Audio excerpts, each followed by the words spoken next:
guess we should say quarantine edition.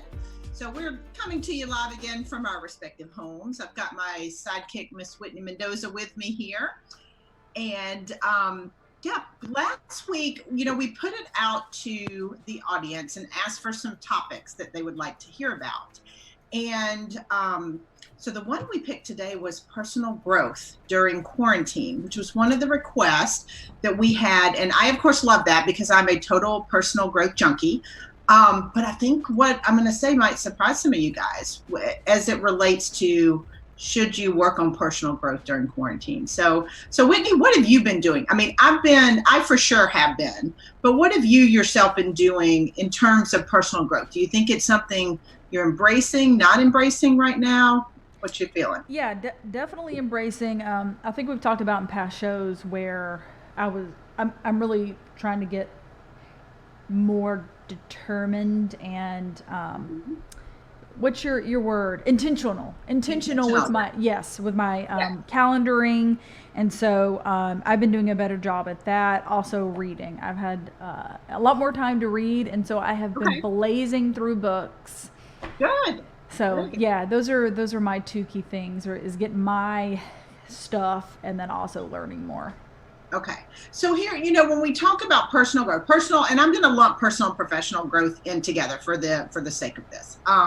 So when we're talking about growth, personal and professional growth, it is, you hit the word, it's intentional.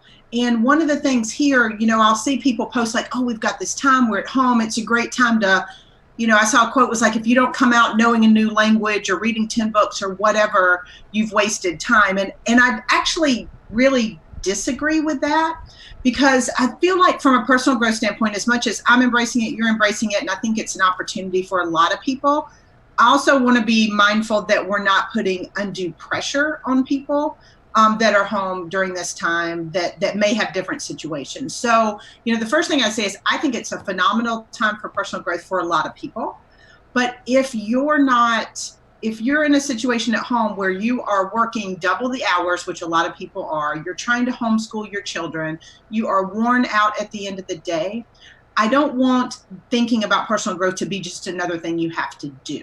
So, I'm giving you a pass. If you just can't add something, don't add it. I mean, we don't want to add stress. Personal growth should be something that makes you feel better, makes you feel more empowered, more able to tackle things, but it definitely shouldn't add stress to somebody. So, I think for those of you guys listening who haven't had time to do anything or just like, I don't have the capacity, then I think it's okay to let yourself off the hook and say, okay, maybe I'm not going to come out of this having learned French or read 50 books. But if you have the choice to be intentional in how you use some of your time, I think this is a great thing to do. And I'll give you an example.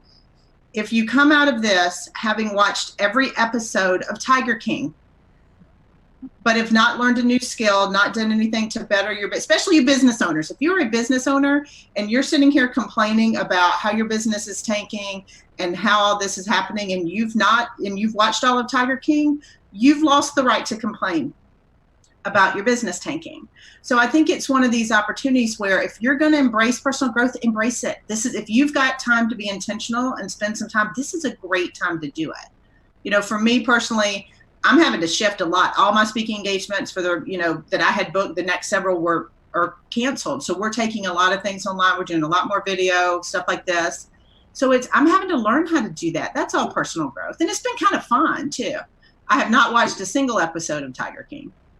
So I don't know what all the hype is, but I'll hear people like, oh, I don't have time to read a book. I don't have time to work on my business, but they have time to binge watch everything from Netflix. So I'm not knocking Netflix because, I'm all over my Hallmark channel, but that's after I've made some choices around growth. So. Yeah. So one of my questions that I had around this, there's this new term called Zoom fatigue. Yes. Where we've taken all of our meetings, obviously, from in-person to Zoom. So part of and especially if you are that person who hustles hard, right? Hustles all the time. This, on the flip side, could be an opportunity to potentially get some extra rest in. For sure.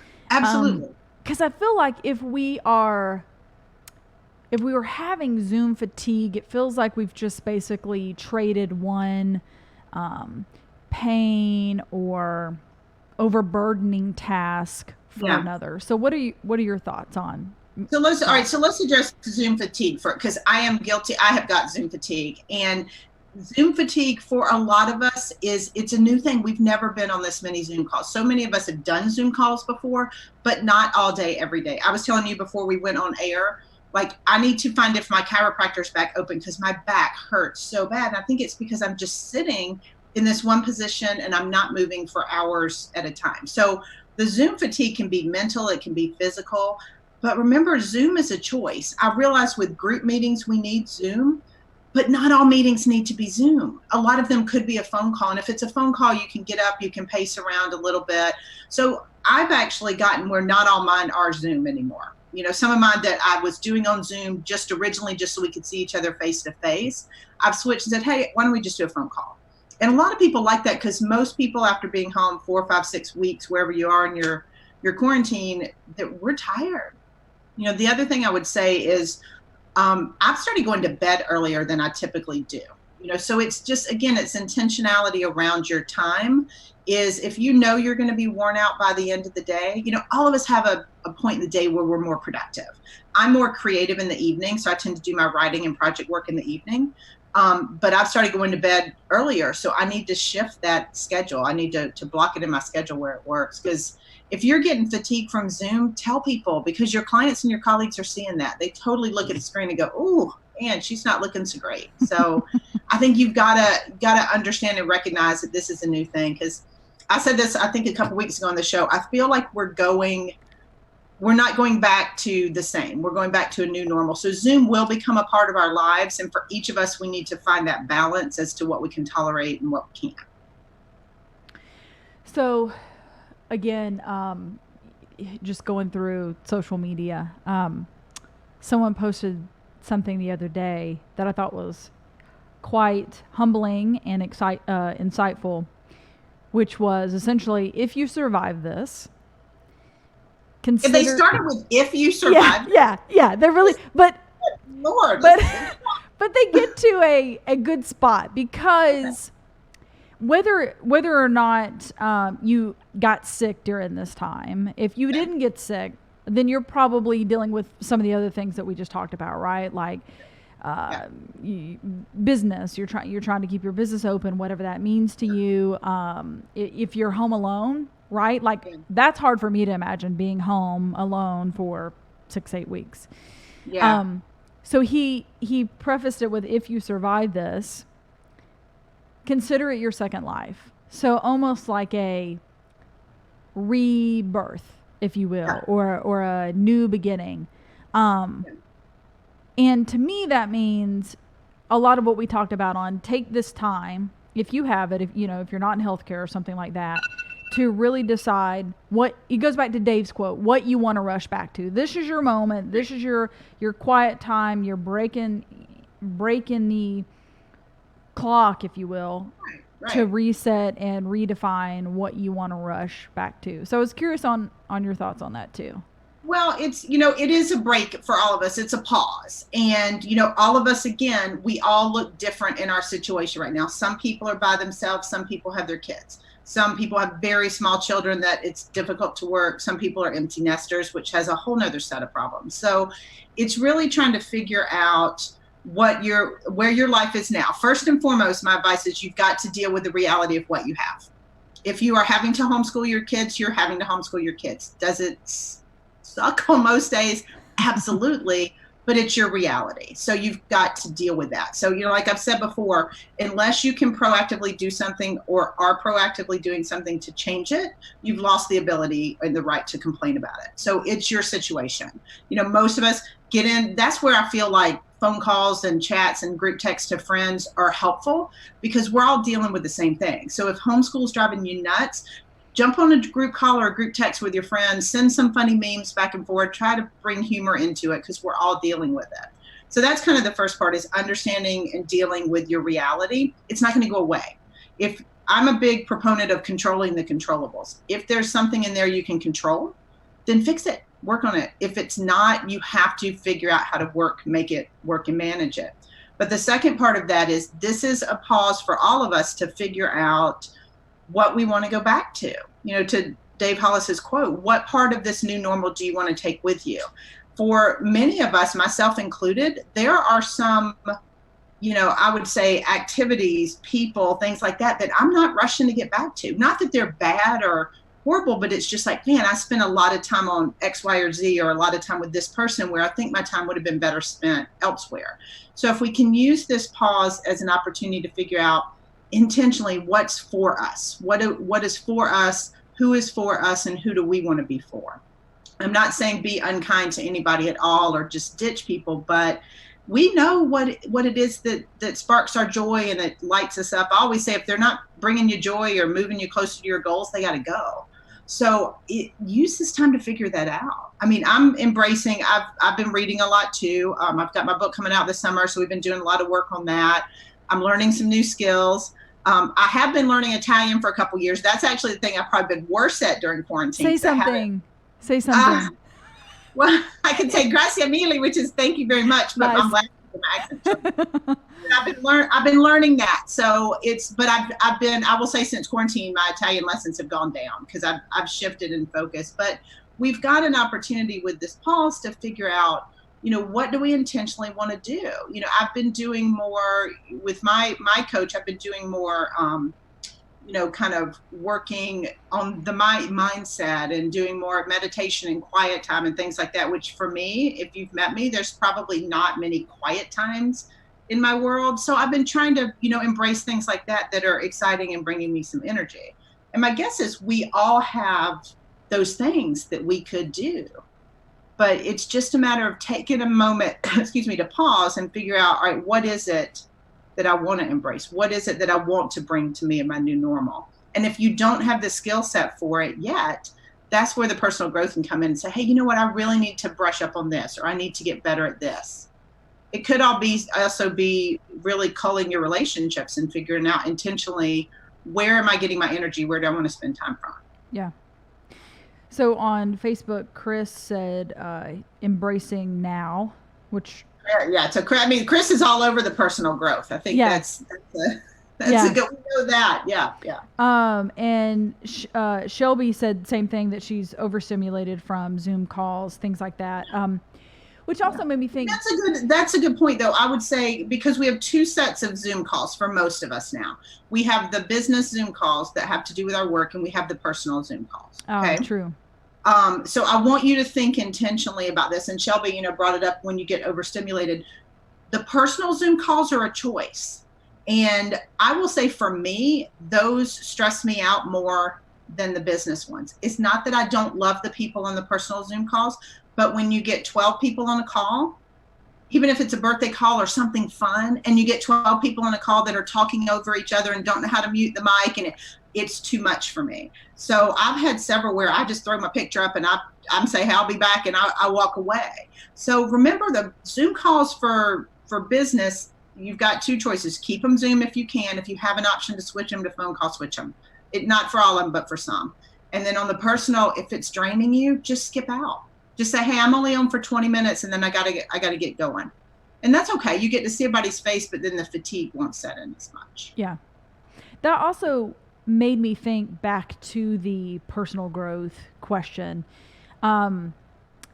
Is there a litmus test for deciding what you want to do? So, for example, probably like everyone, I've gotten a lot of emails that have like, hey, our online course is 30% off now, but most of them are still an investment, right? Like 30% off of a course may still run you $300 to $500. It's still going to be an investment of your time and resources. So is there a good way to kind of pick, and maybe another tip is only take one course at a time? Yeah, I think there is. And because I've gotten one, and I'm actually in the middle of a course. I mean, what's funny, I'm taking a course right now, but I'm also designing courses. So I get both sides of it. And a lot of us that are, business strategists and coaches and marketers, we are launching online stuff. So you're going to see a ton, like I mentioned earlier, I'm not speaking right now, so I've got to bring it online. You're going to see a ton of those. The litmus test is a couple things. First and foremost, what I said earlier, is it bringing you joy or bringing you closer to your goals? There are some phenomenal courses out there by some amazing instructors that have absolutely nothing to do with me, my business plan, what I'm working on, my offerings. So I would run, that's the first litmus test is it going to bring you closer to your goals? If it sounds cool, but has nothing to do with what you're doing or what you're trying to accomplish, it's probably not the best course for you. The second thing to look at is, do you have the time to implement it? So taking a course is one thing, but being able to implement the ideas is another. So courses are really cool, but you've got to look at is this part of my strategy going forward? And I'm talking mostly about business courses. There are courses out there that you could take on, hobbies. But what I always tell people to be mindful for is make sure that it is a true interest or a desire as opposed to a temporary obsession. And what I mean by this is we're all home now more than we used to be. So we may hear something and go, oh, yeah, I've always wanted to do that. That may just be, it may be something that's deep seated and something we need to learn. But if you're hearing something like, oh, that sounds cool, that's probably not, it's probably more of a temporary obsession. And then the last thing I'll say on courses is, because it's interesting, is a lot of times we do these things because we heard somebody else do them. Same thing with reading. I have a girlfriend of mine, she's not a reader. It's just not her thing. So as many times as she'll try, it's still not her thing. And there's nothing wrong with that. So for her to say, oh, I'm going to read 10 books wouldn't make sense because it just doesn't bring her excitement. So if you're looking at things and trying to figure out how you can do this, what you should do, ask if it's bringing you some excitement and some joy. And those don't all have to come through courses. I love courses, obviously, as a coach and a strategist. It's a great way for me to deliver information, but sometimes it may just be pairing up with somebody who knows that skill and kind of working on that with them together. Yeah. So there's a lot of different ways to learn and embrace personal growth, but just listen to what your gut's telling you as opposed to what everybody else is telling you should. Yeah. Because they will should all over you. Yeah. And it's not gonna leave you room to do what it is you're really wanting to do. Right. Yeah, I love this quote Lisa placed on Facebook. She said, "This time is teaching us to pause and live consciously." Right. And it's great. Lisa does that work. That's her mindfulness and meditation work. And it's, that's probably a godsend for you, Lisa, is because it's causing everybody to stop and really think. And that's what I was saying with the courses. If you give yourself time to really pause for a minute, don't just click buy now. You'll buy now 18 different courses and you'll be broke and have nothing to, no time to put all the courses. But if you can just pause and really sit on things for a minute and figure out, okay, what's serving me really well? What do I want to do? What do I want to embrace? And what and who in this new normal is just not going to be along for the ride. Yeah. And sometimes that's painful. Personal growth it's cool and it's exciting because we learn some stuff, but it's also can be painful. And we've got to acknowledge that too, which is why I was saying, if you're not in a mental space or a time space to be able to do this, it's okay right now, because personal growth, sometimes you're letting go of things and people, and that's not always easy. Is there a good number to the limit of what we should do? And by that I mean, so let's say I'm going to combine some of the conversations we've had during this COVID time, but learning something that's going to make your business better, and then learning something that's going to make you better. So like, is it too much, or is there a balance to, okay, I'm going to take a health and exercise course because we're at home, so it's easier to, I think Jacinta mentioned, and Quavi too, I believe, that it's easier now for us to cook in our kitchens because we're here, which is a key to eating healthy, right? Is the ability to be able to go into your kitchen and make a meal as opposed to maybe buying something. Yep. Is there a good balance to that on like, okay, I'm going to take something that's maybe a personal, make me a better person, but then also something I can use to my business? It's the balance is all in your feelings, and it's different for everybody. And this is what, whether it's personal growth or business strategy or anything I'm working on with my clients, I've got to help them understand that it looks different for everybody. And if you if you play the comparison game, you're going to lose. So if Whitney's learning 5 skills and I'm only learning 2, I need to understand that that's because my space, my capacity, my time, my situation allows for 2. Whitney's may allow for 5. So don't, first and foremost, the number it's going to be different for every single person out there. And the minute you can start trying to compare, there's that great quote, comparison is the thief of joy. If I'm trying to compare myself to how much growth I've had versus somebody else's, it's going to rob my joy. So it goes back to two things. One, how many things would truly make me happy, bring me joy? I'd learn something, it'd be exciting. And two, what do I have time for? Because, somebody that's balancing homeschool and children and a business, they may not have time to learn anything, and that's okay. So time and joy are going to be the things that the litmus test I'd look at with that. If I try to cook, there's some great cooking shows and all this. I still can't cook. I try, and I'm like, well, this is fine, but there are great chefs out there. I just can't wait to get back to their restaurants, so cooking may not be one of my things, and that's okay. The same thing with exercise or whatever. Find your thing, be healthy first and foremost, but find your thing. If it's not your thing to do, Pilates or lift weights or walk 5 miles around the neighborhood, that's okay. I still want everybody to be healthy and have some type of intentional movement, but you've got to pick the number that's right for you. If you're worn out at the end of the day, you're overdoing it. Yeah, yeah. So I would say, now that doesn't mean too many things, because sometimes you may just have too many things that need to go and not enough things that need to come in. So first figure out what you need to clear out and the things and the people you need to just push off to the side so you can focus on the things that bring you joy and move you closer to your goals. Yeah. I love that. Making room for, not necessarily that you have too much, it's making room for the right much, the right thing. Oh, yeah. And I see Laura's got a good quote. She said she finds it hard after being in the office and not consciously working find it hard after being in the office and not consciously working from home to find ways to separate work time from personal time. Finds herself doing work and not taking pauses. Oh, I think that's a common one for sure, because now we've kind of blurred the lines between work and play, because those of us working from home, you can work all night, all hours of the day. And Laura, I know you are guilty of this because you'll be working at 11 o'clock at night. And there are a lot of people that need that, that have so much to do. So a couple things, Laura, I would suggest, schedule breaks during the day.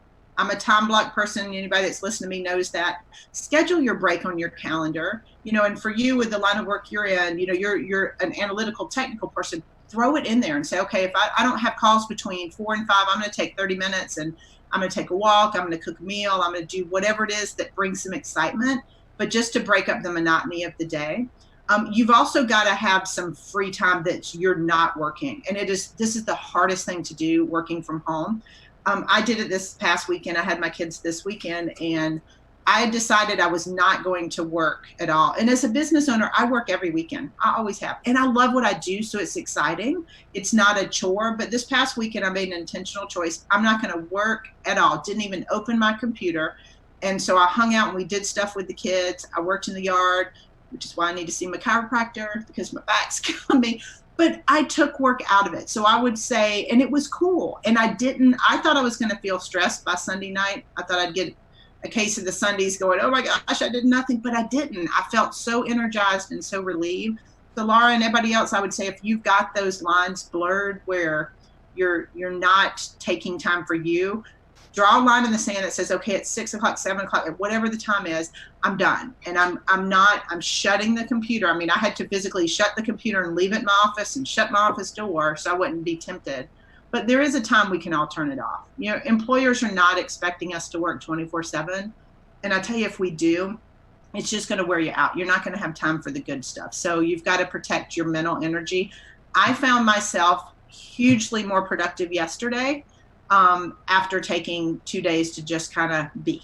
Yeah. And I think that was something that I'd not done in a while. So it was definitely, I'd give it a try. I would have a time at night and then sometimes on the weekends that you're just like, I'm just doing me. Yeah.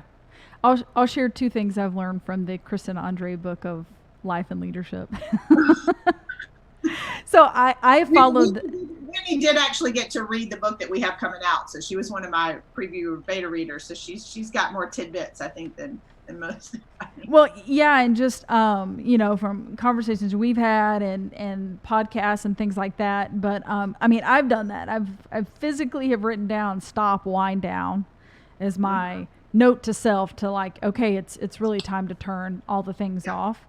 And then second that, Isaac, wasn't it Gary Vee that said, we were just watching it, I think maybe 2 days ago, and he said, you'll never be truly selfless until you are selfish. Got it. So and to me, that meant if I don't take this time for myself and do exactly what you said, Kristen, turn everything off so that I can recharge myself. Yeah.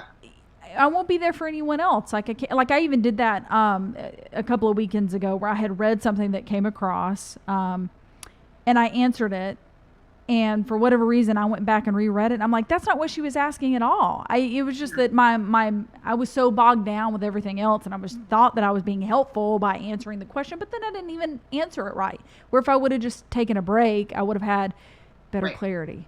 I think this is what this pause and this slowdown, because I'm looking at the comments going through, and I know a lot of the people that are commenting, and a lot of my listeners and friends and clients, myself included, we are very driven professionally and personally. We are very type A. We run 9 million miles an hour, and we did that successfully. But I think what this is causing us to do is we hit that proverbial wall. We didn't mean to, but the wall was thrown up in front of us all of a sudden, and all of us went, oh crud, we got to stop now. So the ones that I feel are going to come out of this better are the ones that are right now going, okay, what is this pause supposed to take me or teach me? I found myself walking, like when I walk around the house, I'm walking slower. It's weird. Like I thought that the other day, I was like, I'm just kind of sauntering around the house, where normally I'm, moving so fast. That this has caused me to walk a little bit slower. I'm still getting everything done, but when I do slow down, I'm able to recognize the things that I didn't recognize before. There's parts in my house where I'll be sitting there, I'm like, oh, that's a really pretty view from here. And I'd never noticed it because I'd moved so fast before. So I feel like the slower pace is allowing us more gratitude, and it does allow us to be more present, to your point and Gary Vee's point, for those around us. Because I feel like sometimes as type A people, we're so driven to just make things go that we focus on the go as opposed to the quality of what we're doing. So it's, I, for one, am trying to get really intentional about relationships and how I spend my time, and my own, personal growth for me is the who and the what. Like, what do I need to learn, and who do I need to build relationships with? And I'm a big journal person. I got this pretty new little journal, and I'm writing everything down in it. And I've gone as far as to figure out, okay, during this slowdown time, what do I need to go back to? What parts am I like, I want to be all over this when the world gets back to normal? And what parts are kind of like, okay, I need to pause a little bit. Oh, there you go. You came back into. I know, I got a little blurry for a minute. I was like, is it me or is it the screen? Maybe it was the journal. The journal wanted the attention. That's right. It's a very nice journal. But it's, I feel like we've got an opportunity here. And, I kind of joke with the Tiger King thing, but I say it tongue in cheek, but I'm only half joking because, and I say this to my clients all the time, if you're not going to put in the effort, you lose the right to complain. We can't control the things that are non-controllable. So like, we can't control we can influence. We can't control if our schools are shut down or if they're not coming back. We can't control if they go back in the fall. We can't control any of that. So, I see the people on Facebook. I'm notorious for hiding people on Facebook. I have a lot of people that are friends and acquaintances of mine that are connections, and they're so negative. If you're a negative person on Facebook, I hide the posts. I will hide your updates. I'll still friend you, be friends with you, but I don't need that kind of negativity, because most of the things I see people complaining about are out of their control. If you think your neighbor is an idiot for breaking the rules, then let your neighbor be an idiot. You can't control what he does. So I just try to take all that out of my head. I don't have the headspace to worry about everybody. I've got me and my children to worry about. So I try to keep the positive. And for me, personal growth is positive. And it's a choice. It's a choice. If you want to binge watch TV, there's nothing wrong with that. Go ahead and do it. But then just don't complain that you didn't have time to get your work done. Yeah, yeah. I realize for some it's kind of like a mind. That's what Hallmark is for me. Hallmark Channel, when I'm worn out, I can turn it on and it's just kind of a mindless way I don't have to think about anything, because every movie ends the same with the small town girl going home. It's awesome. but it's, it's just a mindless way to just decompress. So I do feel like we need a decompressed type of state in this pause. But other than that, we've got such a big opportunity for most of us, for those of the people that want to look at personal growth. This is a good time to pause and figure out what you need to add and what you need to subtract. Yeah, I love that because I mean, you're right. You only have so much time on your calendar, and you only have so much space in your head. So if you're filling it with negative stuff and nothing but news, or even for that matter, even I couldn't listen to podcasts all day. There's a certain extent where I can listen to it and I'm absorbing what's being said. And then I'm like you, at some point I'm like, my brain, I've just got to turn off and do something that's mine. Yeah, exactly. Shelby just commented to that, and I think this hits that point. She said, I think it's also important to give ourselves some grace. We're all going through a collective trauma. It's a delicate balance between honoring growth and honoring healing. Completely agree. That's why I was saying it's okay if you're not ready to do growth. It's okay if you just say, I just need to get to the end of the day and turn on the Hallmark Channel or turn on whatever it is you watch, or throw in some music. For me, it's Hallmark Channel and hot baths. Like I'm a throw a bath bomb in and I'm good. We do need to honor just the healing, able to let our thoughts. I keep telling a lot of my clients, you need to feel what you feel, and you need to let your clients feel what you feel. I'm a big believer in the fact that feelings are non-negotiable. We may not agree with why someone's feeling the same way, but it doesn't change how they're feeling. So feelings are non-negotiable to the person that's feeling them. We can respect. So we do need to kind of show grace to other people, because we've got to understand that people are coming at this from totally different places. There's some people that think everything's a hoax. There's some people that people are blowing things out of proportion.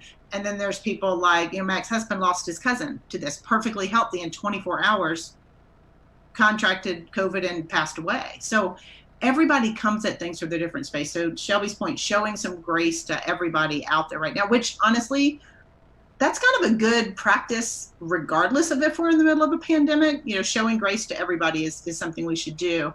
But above that, you need to show grace to yourself and make sure that you're giving yourself time to feel what you need to feel, reaching out to people if you need, help or need somebody to talk to. It's, there's a lot of people that can help and are willing to help. So. Yeah, I love that. This is such good tips. I mean, it really is such good tips and insight, and permission to do what you need to do. Feel what you feel. Let you feel the feels. And there's, but I will say this, because this, I do know, and I don't take this lightly, while, there are a lot of us that are managing this well, there are people that aren't. So I know, Tammy's following the post. Tammy's a therapist. So I think that's, there's people out there like Tammy and other therapists that are great people that can help. So if you are in a situation where this is just too much, I'm sitting here encouraging personal growth if you're able to handle that. But there is the opposite side of the spectrum. So if you're in a situation where this is too much for me, my home life, my situation, whether it's, abusive relationships or, narcissism or anything going on in the home, reach out to somebody, get some help, because this is just uncharted waters for a lot of us. I can help certainly with personal growth and things like that, but there are a lot of traumas and, psychological things that people are feeling right now that are so real, that we need to make sure that, you guys know, if you're listening, that there are people out that can completely help and talk through those things as well, because that's critically important. I think we're going to, see a lot of, I think we'll start to see a lot more of that, because this is just uncharted for all of us. Yeah. All right, personal growth.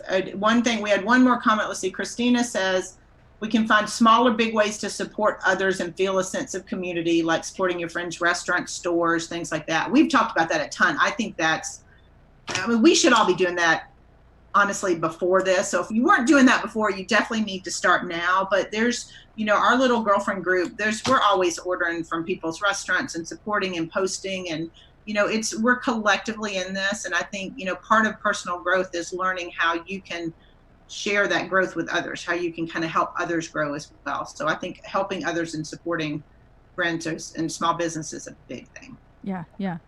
Well, we've had more time to think about things where, if you were going through a troubling time or something was going on that you really haven't dealt with in life, it was easier to push it all aside because we were busy. Yeah. And now we've been forced with this extra time. So yeah, it's, you know, it is. And I think it's kind of, I don't want to say cool. I probably should not call the pandemic cool, but it, for people like me, for the type A Uber driven folks, which honestly tends to be a lot of my clients and a lot of my friend group, because like people tend to gravitate together.